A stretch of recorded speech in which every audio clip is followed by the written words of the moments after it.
One of the first concerts I organized was with Robert Charlebois.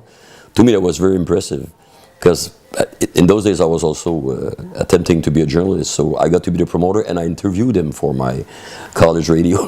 But the real standout for me was the 10 Nights at Harmonium created Leptade to the stage. That was their third album, a double album, very ambitious album, great songs, 7 very long suites, and they performed it wonderfully. And, to me, to this day, Serge Thierry was one of the greatest artists that Quebec had. Great composer, great intuition musically, and great player of guitar, and great singer as well, very special voice, very personal voice. But to me, the closing night with Miles Davis is something that I will never forget. He was coming out of retirement. He had done just a few concerts before Montreal.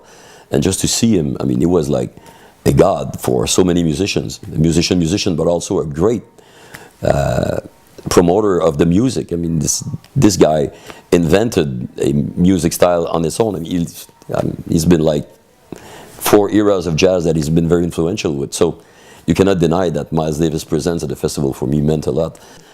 In the late 70s, preceding the Jazz Festival, somebody that I would love to bring back to the Jazz Festival anytime, but it was Tom Waits at the St. Denis Theatre. Halloween night in 1978, he played the Blue Valentine concert, and I got to go out with him afterwards, so it was a great night in heaven for me to work with Tom Waits that night. Prince, for example, in the early 2000s, played the festival for the first time at Place des Arts. I must have read some comment in the morning in the Gazette that said that probably does not belong to a jazz festival. The jazz festival does not need Prince. Prince does not need a jazz festival, so what he's doing there. And his answer that night was to play a first part of 1 hour of freeform music with just a bass player and him playing keyboards and guitar, but very anonymously, with lights down, and would turn his back to the crowd as if he was Miles. And then after that, he came back, and surprised the whole crowd saying, "Who played that kind of music earlier? And we're here to play rock and roll." And then he went to play 2 hours of his hits, and it was a wonderful set. I mean, probably one of the best shows I've seen ever, and a real big standout at the Jazz Festival. Leonard Cohen,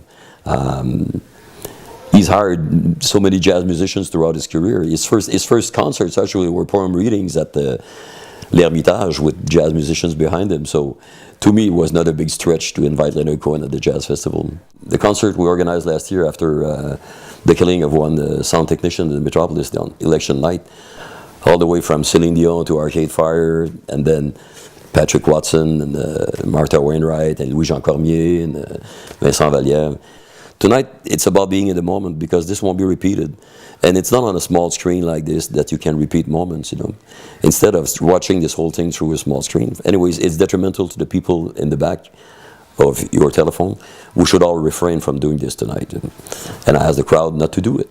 And it held until Arcade Fire. Arcade Fire was the last artist, so it's not so bad. But really, the whole thing had such an ambience there.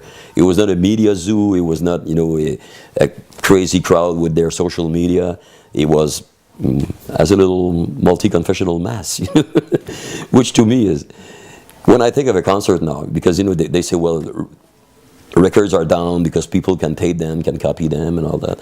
But I think that you cannot reproduce technically what is the true ambience of a concert. You have to be there. It's a be there thing, and it's in the moment, and it's something that you buy yourself, a privileged moment, and it could not be better embodied than on that night when it really worked that way.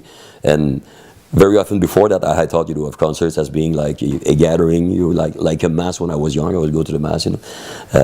This is in a much more paying way, but to me, it was one of the most symbolic and important nights of my whole life. Not even mentioning music.